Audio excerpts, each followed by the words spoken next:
Malah balik lagi, kemarin nggak bikin video, nggak tahu gue akhirnya ini sibuk banget, jadi sangat sulit untuk tiap hari bikin video. Tapi gue mau bikin preview apa namanya Champions League dan juga El Clasico. Oke, kita mulai dengan El Clasico dulu deh, biar cepet. Barca kalau seandainya ketemu dengan Madrid 3 bulan yang lalu, gue akan bilang Barca kalah, akan dilibas. Tapi sekarang balas dendamnya itu kan sangat besar. Bukan berarti bisa menang juga, enggak. Cuman mereka sudah membuktikan di UEL ketemu Napoli, Galatasaray itu menunjukkan bahwa kadang nggak main bagus pun bisa menang. Di Liga pun juga 4 match menang dengan cetak 4 gol. Ada yang menang dengan selisih 1 gol, 2 gol. Ya, tim juara itu nggak selalu main bagus. Ya contoh Madrid lah. Emang Madrid main bagus? Nggak juga, ya kan? Di Liga pun sering di menit-menit terakhir mereka cetak unggul dengan 1 gol, that's 3 point. Nah sekarang percaya diri Barca itu sudah meningkat.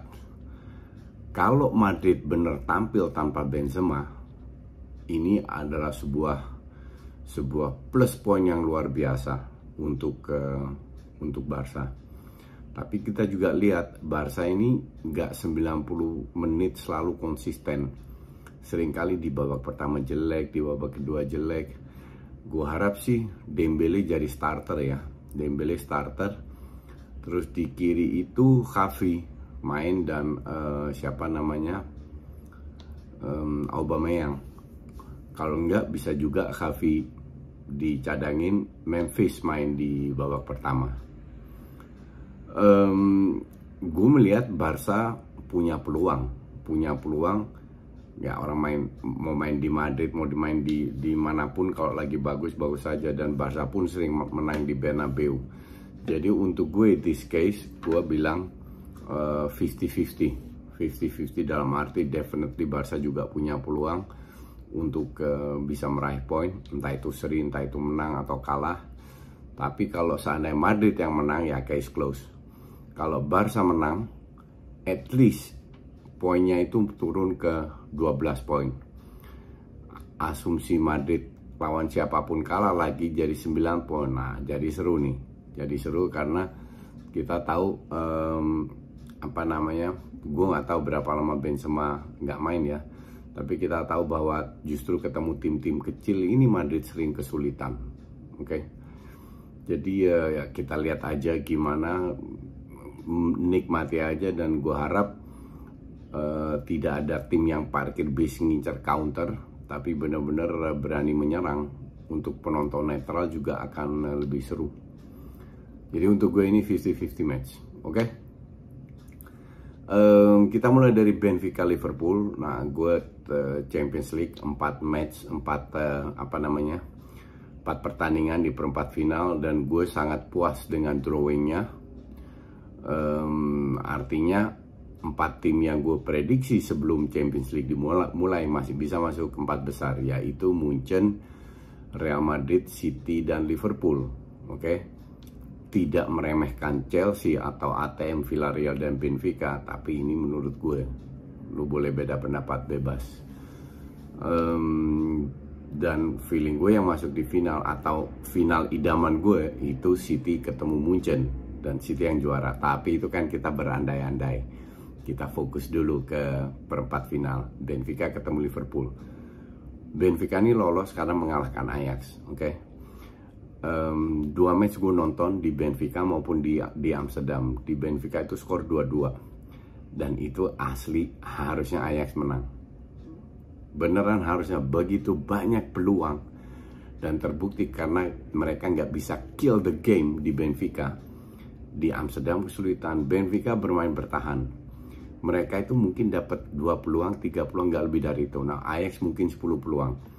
Tapi namanya Ajax ya, tim biasa, pemainnya biasa, mereka hebat as a team, tapi secara individu nggak hebat-hebat amat. Nah kebetulan Ajax 1 bulan terakhir ini memang lagi menurun. nggak kemarin aja tapi juga di Liga Belanda. Sekarang selisihnya 2 poin dengan PSV, dan mereka berapa kali kalah di 5-6 match terakhir, 2 kali kalah, sempet seri juga kalau nggak salah, lupa. Artinya kalau menang pun juga 1-0 kesulitan. Artinya mesin Ajax ini emang lagi turun ya, biasalah. Apalagi lu nggak punya bintang. Lihat City aja juga mulai menurun. Tapi gue bilang Benfica ini harusnya bisa dilibas Liverpool ya. Bahkan di match pertama Liverpool bisa unggul kayak lawan Inter 2-0, 3-0 itu easily. Benfica ini rank 3 di Portugal. Kalau kita lihat City menang 0-5 di Sporting, artinya Liverpool definitely punya peluang. Gue bilang di match pertama itu sudah bisa diselesaikan kalau gue bilang. Karena Liverpool memiliki pemain yang tidak dimiliki oleh Ajax, yang bisa kill the game dengan 1/4 peluang. Arsenal tahu sih. Oke. Villarreal Munchen ini juga ya nggak jauh beda dengan Benfica Liverpool. Gue bilang di match pertama bisa diselesaikan main di Villarreal, karena Villarreal ya bisa dibilang cukup beruntung lolos lawan si Juve. Juve juga kita tahu semua tidak dalam performa yang bagus, oke. Tapi menurut gue sih Villarreal gue nggak ngelihat Villarreal memberi perlawanan. Lu mau bilang seri atau apa, ya kita tahu bahwa Munchen lawan Salzburg di Salzburg seri, habis itu disikat 7-1. Itu memang lagi off day. Munchen kita tahu akhirnya lagi agak berkurang, tapi kalau mereka harus ngegas, mereka ngegas, dan mereka nggak ngelepas peluang ini untuk masuk semifinal lawan Villarreal. Begitu pula juga Liverpool. Dua tim ini gue bilang pasti lolos. Match ketiga itu City ketemu ATM baru menyingkirkan MU, kita tahu semua. Tapi caranya juga nggak terlalu meyakinkan ya dari ATM ini, lebih karena MU yang jelek daripada ATM-nya hebat. Memang yang harus diwaspadai oleh City adalah counter attack-nya. Counter attack-nya begitu cepat, mereka banyak sekali sentuh, very direct. Pemain-pemainnya sudah tahu larinya ke posisi yang mana, dan ini harus dianalisa lagi oleh timnya Pep Guardiola, oleh City, bahwa mereka nggak boleh kecolongan. Belajar dari lawan Spurs lah, kasarnya begitu. Gue rasa Simeone akan bermain kayak Spurs, menempatkan winger yang cepat dengan 4-4-2 dengan counter dimulai dari tengah yang sekali 2 kali sentuh. Tapi City bermain di kandang dulu. City kita tahu City seperti apa. Kalau mereka main jelek pun, seri atau apa, mereka tetap create chances. Yang jadi masalah sama City kan kadang finishingnya. Nah, kalau gue bilang sih forget Foden, karena Foden akhirnya ini jelek mainnya. Mending pasang si Sterling di sayap sama Mahrez. Foden bisa super sub, Bernardo Silva sebagai false nine. Ya, Atletico mungkin bisa ngelawan, tapi secara overall gue nggak ngelihat City bisa kalah, karena dari sisi permainan City benar-benar menguasai segala aspek pada saat lawan Atletico. Hanya satu aja yang mereka harus pada, yaitu counter. Sebenarnya itu doang. Mereka nggak bakal main kayak MU jelek, create peluang tapi finishingnya buruk, nggak ada kerjasama. Justru City kerjasama di kotak penalti itu masih cukup bagus. Di situ gue unggulkan City ketemu ATM. Nah, yang terakhir seru nih, Chelsea Real Madrid. Seperti gue prediksi, mungkin gue salah, gue unggulkan Real Madrid. Walaupun musim lalu Chelsea sudah mengalahkan Real Madrid, Chelsea jadi juara UCL. Tapi Chelsea musim ini is different. Makanya mereka tertinggal banyak poin dibanding Liverpool sama City.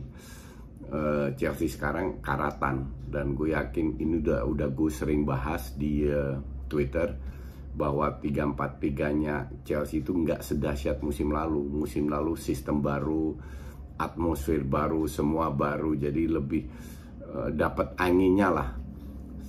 Tahun ini Chelsea harus benar-benar bekerja keras untuk bisa memenangkan pertandingan. Kayak kemarin menang lawan Castle 1-0 di menit 88 berkat skill individunya Havertz. Lalu ketemu Real Madrid, ya semoga mereka nggak main bertahan kayak lawan PSG. Belajar dari situ, Madrid itu nggak perlu main bertahan, mereka punya segala kualitas untuk menyerang dan bisa cetak gol di kandang atau tandang. Jadi untuk gue sih beruntung nggak jadi fatal kesalahan yang dilakukan oleh PSG di Paris dengan bermain bertahan, karena Madrid menang dengan 2 gol kado. Apakah Chelsea memberikan kado seperti itu? I don't think so. Ini akan menjadi pertandingan tipis sih kalau gue bilang. Cuman gue melihat Madrid mentalnya masih kuat untuk pengalamannya lebih bagus daripada Chelsea, sehingga mereka this time mau balas dendam dan Madrid yang lolos. Cuman sekali lagi ini 50-50 match lah. Hanya match ini yang gue bilang 50-50, sehingga kalau Chelsea bisa memanfaatkan momentum 1-2-3 peluang jadi gol, bisa aja Chelsea yang menang dan lolos. Tapi kalau gue bilang sih nggak, gue rasa Madrid yang balas dendam. Oke, sementara itu dulu, kita ketemu hari Minggu dengan review. Thanks for watching.